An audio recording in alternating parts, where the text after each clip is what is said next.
Je suis Sarah, une femme ordinaire qui a connu les hauts et les bas de la vie. Pendant 24 longues années, j'ai été la colonne vertébrale d'une famille qui n'a pas toujours vu ou apprécié ma valeur. Mon mari, Richard, jouit d'un peu de célébrité en tant que présentateur de télévision sur une chaîne qui peine à conserver ses téléspectateurs. Il y a aussi ma fille, Émilie, qui, à 18 ans, pense avoir compris le monde, et mon fils, Marc, qui a déménagé pour commencer sa propre vie à 23 ans. Après avoir passé les meilleures années de ma vie à m'occuper des autres, j'ai décidé qu'il était grand temps de dépoussiérer mes vieux rêves. J'étais assez douée avec les chiens, et j'ai même été dressée une fois pour servir de balayeur. J'ai donc trouvé un emploi au refuge pour animaux de la rue. On aurait pu croire que j'avais annoncé que j'allais rejoindre le cirque, vu la réaction de Richard. Tu travailles dans un refuge, Sarah? C'est vrai? Tu as perdu la tête? Richard se moque en feuilletant les chaînes, sans même me regarder. C'est juste un temps partiel, et j'aime ça.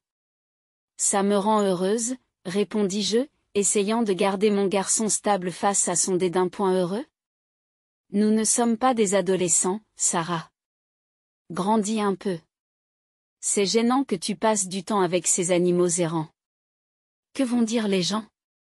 Ces mots étaient tranchants, plus profonds qu'ils ne le pensaient. J'avais envie d'argumenter, de crier que j'avais tout à fait le droit de faire quelque chose pour moi, mais je me suis tue.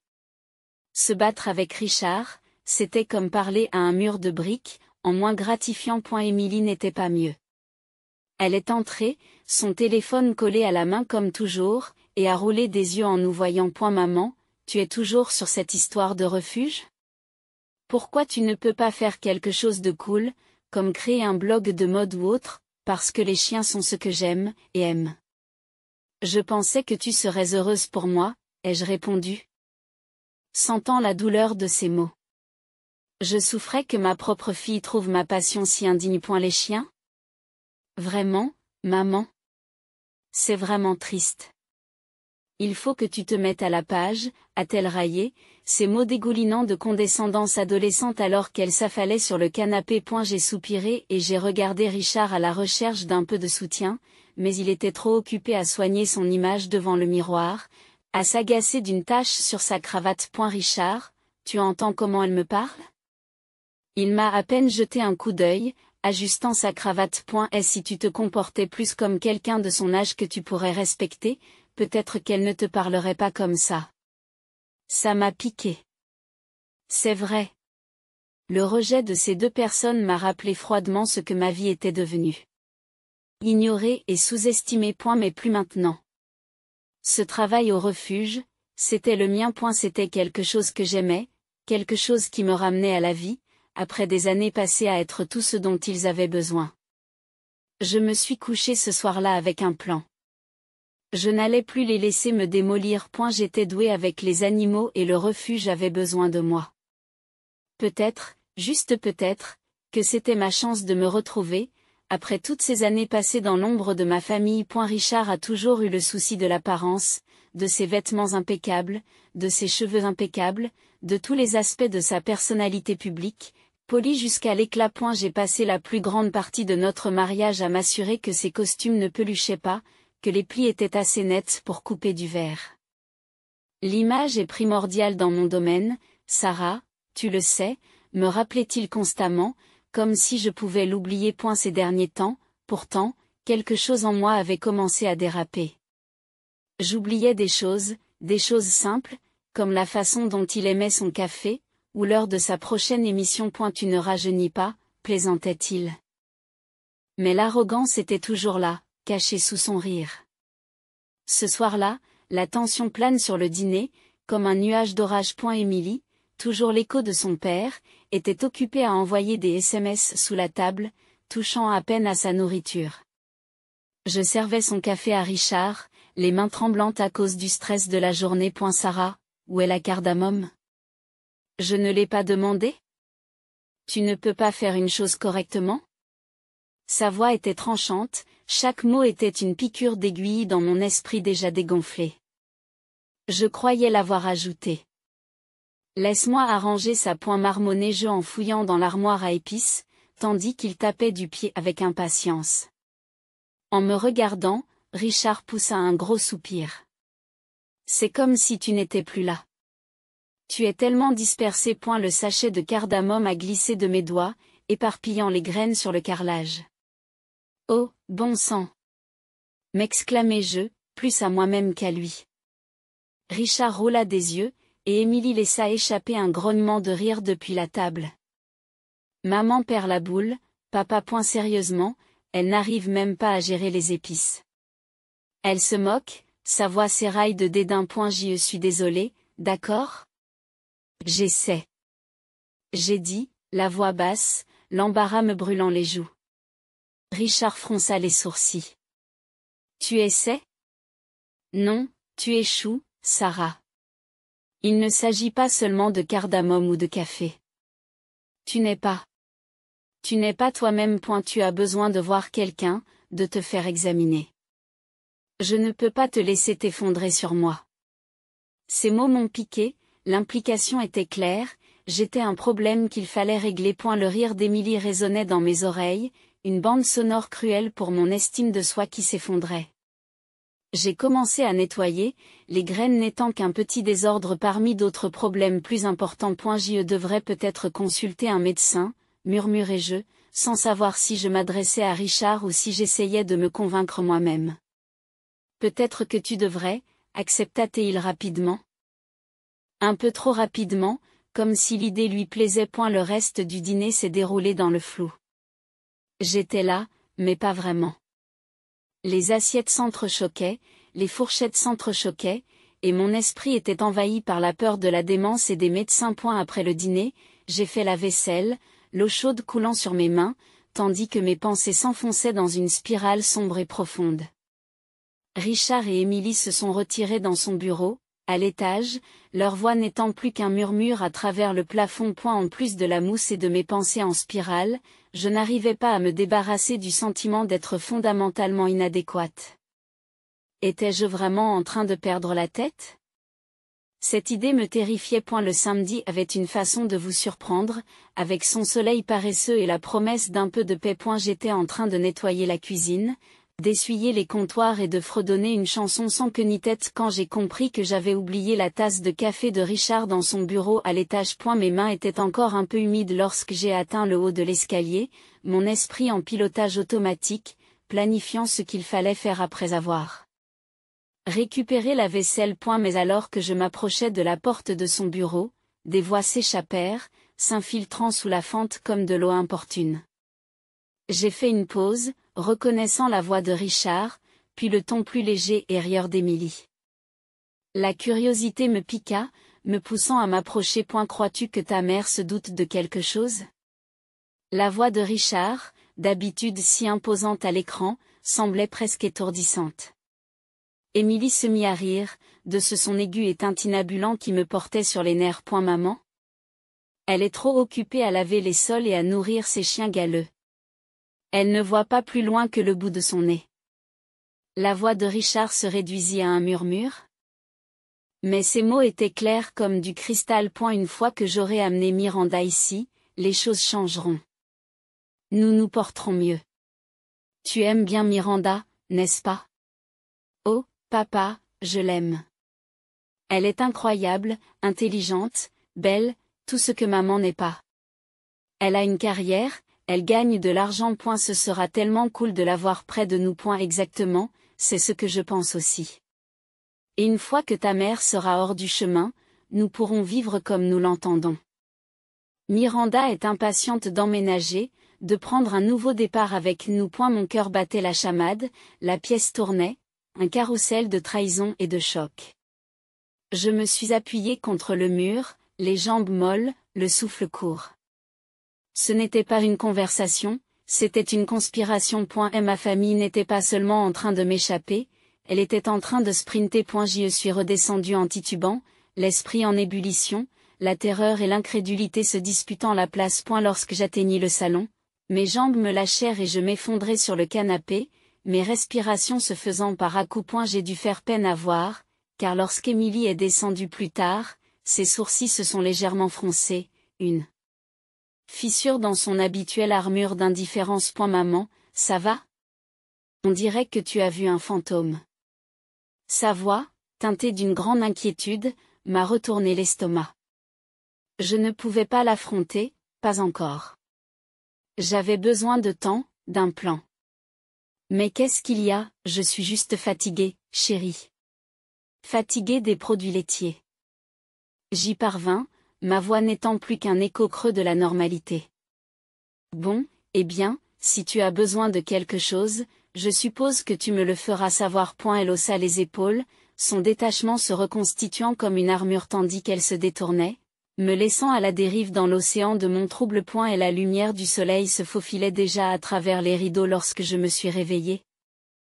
L'esprit enchevêtré de rêves et de cauchemars, tous mélangés jusqu'à ce que je ne puisse plus les distinguer les uns des autres. L'espace d'un instant, j'ai espéré que ce que j'avais entendu la nuit dernière n'était qu'un mauvais rêve de plus. J'y suis entrée dans la cuisine en traînant les pieds, toujours en chemise de nuit, mes pensées aussi ébouriffées que mes cheveux. Richard et Émilie étaient déjà là, leur routine matinale battant son plein comme si notre monde ne venait pas de basculer sur son axe. Bonjour, marmonnai-je en attrapant la cafetière. L'arôme puissant n'a rien fait pour dissiper le brouillard dans mon cerveau. Bonjour, maman, dit Émilie, un peu trop joyeusement.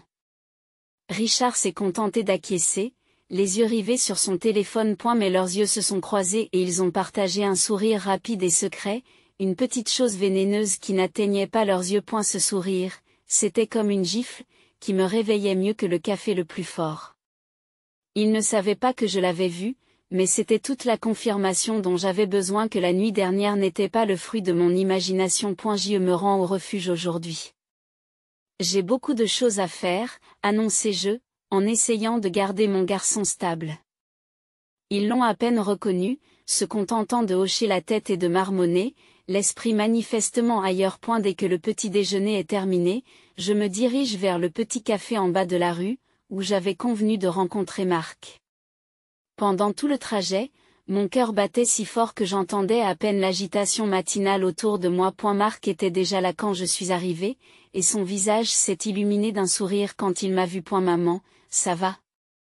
Tu as l'air. Je ne sais pas, bouleversée? J'ai forcé un sourire, mais en m'asseyant, la façade s'est effondrée. Marc, il faut que je te dise quelque chose d'important, commençai-je, la voix tremblante. Je lui ai tout raconté, la conversation entendue, les plans. Le mépris glacial qu'ils avaient pour moi. Marc écoutait, son visage se durcissant à chaque mot. Maman, tu es sûre d'avoir bien entendu? Peut-être que c'était hors contexte? J'ai hoché la tête, les larmes coulant à flots, malgré tous mes efforts pour les contenir. Non, c'était clair. Ils veulent que je parte, Marc. Qu'est-ce que je vais faire? Il a traversé la table et pris mes mains dans les siennes. D'accord, ne paniquons pas. On va régler ça. Je vais appeler le père de Dave, il est détective privé.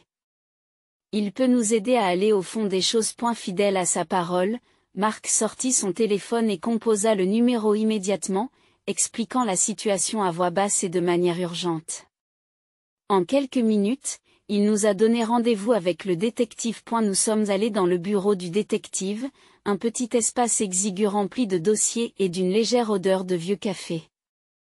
L'inspecteur, un homme aux cheveux grisonnants et aux yeux perçants, a écouté mon histoire sans m'interrompre. Lorsque j'ai eu terminé, il s'est penché en arrière, plissant les doigts. C'est sérieux, Madame Thompson. Si ce que vous dites est vrai, nous devons agir rapidement, mais discrètement. J'aurai besoin de temps pour enquêter, examiner les finances de votre mari, ses déplacements, vérifier s'il y a des preuves de la relation qu'il entretient avec cette femme. Dès retour à la maison, je me suis glissée dans mon rôle d'épouse et de mère attentionnée, le cœur lourd, le sourire forcé. Richard et Émilie n'en savaient rien, pris dans leur propre secret. Chaque regard, chaque chuchotement entre eux me faisait l'effet d'un couteau qui s'enfonçait plus profondément, mais je le supportais en silence, attendant le jour où je pourrais les confronter à la vérité, armé de bien plus que mon cœur brisé. Lorsque l'inspecteur m'a appelé, mon cœur battait si fort que j'avais du mal à tenir le téléphone. Madame Thompson, il faut qu'on parle. C'est urgent. Il m'a dit, d'une voix grave et sérieuse. Qui m'a fait frissonner. J'ai accepté de le rencontrer immédiatement, et Mark, sentant la gravité de la situation, a décidé de m'accompagner. Nous nous sommes retrouvés dans un café banal, un endroit où les conversations pouvaient se perdre dans le bourdonnement de la vie quotidienne. Le détective avait l'air plus grave que la dernière fois que nous l'avions vu, ses yeux étaient vifs et évaluateurs lorsque nous nous sommes assis. Madame Thompson, nous avons découvert pas mal de choses, commença-t-il en ouvrant un petit carnet rempli de notes. Et la psychologue de votre mari, si on peut l'appeler ainsi sans cracher, est plus qu'une simple thérapeute. C'est son amante, et ils se fréquentent depuis plus d'1 an. Les mots ont piqué, chacun d'entre eux étant un coup de fouet sur les bords déjà à vif de ma trahison. La main de Mark a trouvé la mienne sous la table, une bouée de sauvetage dans la tempête. Ils ont l'intention de se marier, a poursuivi l'inspecteur. Et ils n'ont pas l'intention de te laisser grand-chose. Comment a-t-il pu faire ça? Murmurai-je, ma voix n'étant qu'un filet de son. Ce n'est même pas le pire, dit l'inspecteur d'un ton sombre. Ils t'ont drogué. C'est l'ami qui l'a suggéré, pour que vous paraissiez instable. Ils utilisent un puissant sédatif qu'ils ajoutent à votre thé. Cela expliquerait les trous de mémoire ou la confusion que vous avez connue récemment. Un froid s'est installé en moi, un brouillard si dense qu'il menaçait de m'étouffer. Ma propre maison, mon sanctuaire était devenu un piège. Le plan consiste à vous faire déclarer mentalement inapte. Ils ont même fait appel à des médecins véreux qui, moyennant finance, témoigneraient de votre instabilité. Il ajouta, sa voix mêlant colère et pitié. Je me suis senti mal, le café tournant autour de moi. Ma fille est-elle au courant? Oui, elle est impliquée. Sa confirmation a été une balle qui a transpercé le peu d'espoir qu'il me restait. À savoir qu'Émilie était toujours ma petite fille. Nous avons quitté la réunion avec un plan qui mijotait entre nous. À la maison, Richard m'a accueilli avec une tasse de mon thé préféré, son sourire trop doux, trop venimeux. J'y pris la tasse d'une main tremblante, mon cœur battant contre ma poitrine comme s'il voulait sortir. Tiens, chérie, je l'ai fait comme tu l'aimes, dit Richard en me regardant avec des yeux que je ne reconnaissais plus. Merci, murmurai-je, ma voix étant un masque de normalité sur le cri intérieur. J'ai attendu qu'il retourne à son journal, puis j'ai tranquillement versé le thé dans la plante à côté de ma chaise, regardant le liquide disparaître dans la terre. Pendant les semaines qui ont suivi, j'ai joué à la perfection le rôle de l'épouse distraite. J'égarais des clés, j'oubliais des noms, je trébuchais sur des mots. Richard et Émilie me regardaient avec un triomphe mal dissimulé, sans savoir qu'à chaque acte, je scellais silencieusement leur destin. L'anniversaire de Richard se profilait comme une tempête à l'horizon. Il avait pris sur lui d'organiser une fête somptueuse, prétendant que c'était parce qu'il ne pouvait pas me faire confiance, à moi, la femme qui ne se souvenait pas des choses les plus simples. Tu restes à la maison, Sarah, avait-il dit ce matin-là d'un ton condescendant. C'est mieux ainsi, tu sais, vu ton état. J'ai acquiescé, un sourire docile et soumis plaqué sur mon visage, alors que la rage et la détermination se disputaient en moi. Bien sûr, Richard, je ne voudrais pas gâcher ton grand jour. Dès que la porte s'est refermée derrière Richard et Émilie, j'ai laissé tomber. En quelques secondes, j'étais au téléphone avec Mark. C'est l'heure, dis-je, ma voix mêlant nervosité et détermination.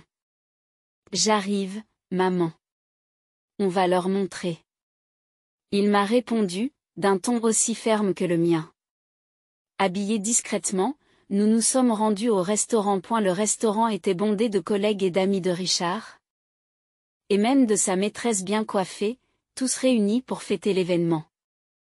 Nous nous sommes glissés sans nous faire remarquer, nous abritant derrière un grand pilier, juste au moment où Richard prenait le micro. Mesdames et messieurs, merci de vous joindre à moi en ce jour spécial. Commence-t-il, la voix éraillée et pleine d'humilité. Malheureusement, Sarah n'a pas pu venir ce soir. Elle n'est pas elle-même ces derniers temps. Et elle soupire, la foule murmure sa sympathie. Mais sur une note plus positive, son sourire s'élargit. On vient de me proposer ma propre émission du soir sur une grande chaîne. C'est un rêve qui devient réalité. Et la salle applaudit à tout rompre, les gens font teinter leurs verres, tandis que Richard se délecte de l'adulation. C'était notre signal. J'ai senti la main de Marc se poser sur mon épaule et la serrer doucement. Nous nous sommes dirigés vers la scène, mon cœur battant dans ma poitrine comme un tambour. À un moment où les applaudissements se sont tus, nous sommes entrés dans la lumière. Le visage de Richard est passé de la joie à la cendre en quelques secondes, ses yeux étant écarquillés par le choc. Marc n'a pas hésité. Il s'est approché et a pris doucement le micro des mains de Richard. Et si je pouvais avoir votre attention, s'il vous plaît, annonça-t-il. La salle se tait, tous les regards se tournent vers nous. J'ai un cadeau spécial pour mon père et sa bien-aimée. Poursuit Marc, d'une voix calme mais forte. Un projecteur s'alluma derrière nous et des images envahirent l'écran, des photos de Richard et de sa maîtresse, leur intimité indéniable. Les chuchotements se sont transformés en halètements au fur et à mesure que défilaient les clips vidéo, leur dîner en tête-à-tête, leur sortie furtive de l'appartement de la maîtresse. Puis les enregistrements audio ont été diffusés, clairs et accablants, ils parlaient de me droguer, de soudoyer des médecins. Tout cela pour me voler ma place dans cette maison? Dans cette famille. Richard et sa maîtresse ont échangé des regards désespérés, pris au piège de leur propre tromperie. Les murmures de la foule s'amplifient, mélange de choc et de colère, vibrant dans l'air. J'ai pris le micro de Marc, la main ferme, malgré l'agitation qui régnait autour de nous. Je ne suis pas aussi malade que mon mari l'espérait, ai-je déclaré, la voix forte et claire. Ce que vous voyez sur cet écran, c'est moi qui ai organisé ce cadeau, spécialement pour sa maîtresse. Le scandale éclate alors, la maîtresse s'enfuit de la pièce et Richard la poursuit en trébuchant. Alors que la salle bourdonnait de l'onde de choc, un des proches de Richard s'est approché de moi. J'ai tout enregistré, Sarah. Tout est sur vidéo. Je te l'enverrai. Chuchote-t-il en me tendant sa carte de visite. Après la révélation explosive lors de la fête d'anniversaire de Richard, les retombées ont été immédiates et impitoyables. Et la vidéo de sa trahison et de ses manigances est devenue virale du jour au lendemain et a été rediffusée dans toutes les émissions de potins et les journaux télévisés. Richard, qui avait toujours rêvé d'être sous les feux de la rampe, a finalement obtenu ce qu'il souhaitait, mais pas de la manière dont il l'avait espéré. Le retour de bâton ne s'est pas fait attendre. Sa carrière à la télévision, autrefois prometteuse, s'est effondrée, la chaîne l'a laissé tomber comme une patate chaude, invoquant des clauses morales et l'indignation de l'opinion publique. Pendant ce temps, j'ai pris des mesures pour me désolidariser de l'homme que j'avais juré de soutenir. Mon avocate a été une bénédiction, une femme sans état d'âme qui a su s'affranchir du jargon juridique et m'a aidé à demander le divorce. Les preuves étaient accablantes et le tribunal n'a eu aucun scrupule à m'accorder non seulement le divorce, mais aussi une lourde compensation financière de la part de Richard et de sa maîtresse. Le fait qu'il m'ait drogué en faisait également une affaire criminelle, mais mon objectif était de rompre les liens, pas de prolonger les batailles judiciaires. Sarah, tu as obtenu une pension alimentaire à vie et la maison est à toi. Ils ne peuvent plus vous toucher financièrement, a annoncé mon avocat avec un sourire satisfait lorsque tout a été terminé. Et la maîtresse, Miranda, une psychologue autrefois respectée, a vu sa carrière se désintégrer. Sa licence lui a été retirée à la suite d'une enquête sur son comportement contraire à l'éthique. Les médecins avec lesquels elle était de connivence ont connu le même sort, leur licence médicale leur a été retirée et leur réputation a été ternie. Sans carrière et avec des frais de justice de plus en plus élevés, Miranda a vendu son cabinet et contracté des emprunts pour honorer les ordonnances d'indemnisation du tribunal. Aux dernières nouvelles, elle et Richard vivaient ensemble dans un appartement exigu, luttant pour joindre les deux bouts. Le karma, comme on dit, peut être un véritable égalisateur. Pendant tous ces bouleversements, ma fille Émilie est venue me voir, les larmes aux yeux, les remords perçant enfin son comportement jusque-là froid. Maman, je suis vraiment désolée. J'ai eu tort. Est-ce que je peux rester avec toi? Ces mots ont piqué, rouvrant des blessures qui commençaient à peine à cicatriser. Émilie, je t'aime. Tu es ma fille, et cela ne changera jamais. Mais tu as choisi de te ranger du côté de ton père, sachant ce qu'il prévoyait pour moi. Je pense qu'il est temps que tu apprennes ce que sont les vraies conséquences. Elle a déménagé le lendemain, ses affaires entassées dans trop de sacs, ses épaules affaissées sous le poids de ses choix. Aux dernières nouvelles, elle vivait avec Richard et Miranda, dans une atmosphère tendue à souhait. Richard a essayé de la joindre une fois. Un appel que j'ai laissé sur la boîte vocale. Son message était un mélange d'apitoiement et de reproches, un cocktail auquel je n'ai plus goût. Sarah, j'espère que nous pourrons parler. Il y a des choses que je dois t'expliquer. La voix s'est interrompue dans un soupir. J'ai effacé le message, la dernière note de sa voix, balayée d'un simple tapotement. Après tout ce qui s'est passé, me voilà de retour dans le monde des chiens, mon premier amour et ma première passion. Je ne me contente plus de travailler au refuge, j'ai commencé à proposer des cours privés de dressage de chiens, ici même, chez moi. Mon jardin s'est transformé en un havre de paix pour tout ce qui concerne les chiens, équipement d'agilité, tapis d'entraînement et plus de jouets qu'il n'en faut pour agiter un bâton. Maman, cet endroit est magnifique, m'a dit Marc lors d'une de ses fréquentes visites. Il se promenait avec un sourire fier en me regardant mettre un chiot turbulent à l'épreuve. Merci, chérie. Je me sens bien, tu sais, comme si j'étais revenue là où j'étais censée être. J'ai répondu en lançant une balle à un Golden Retriever trop enthousiaste. Le scandale, bien que cauchemardesque à l'époque, a étrangement fait des merveilles pour mes affaires. Les clients ont commencé à affluer, certains étaient certes curieux du scandale, mais ils restaient pour les résultats. Je vais être honnête, Sarah, j'ai d'abord entendu parler de vous dans les journaux.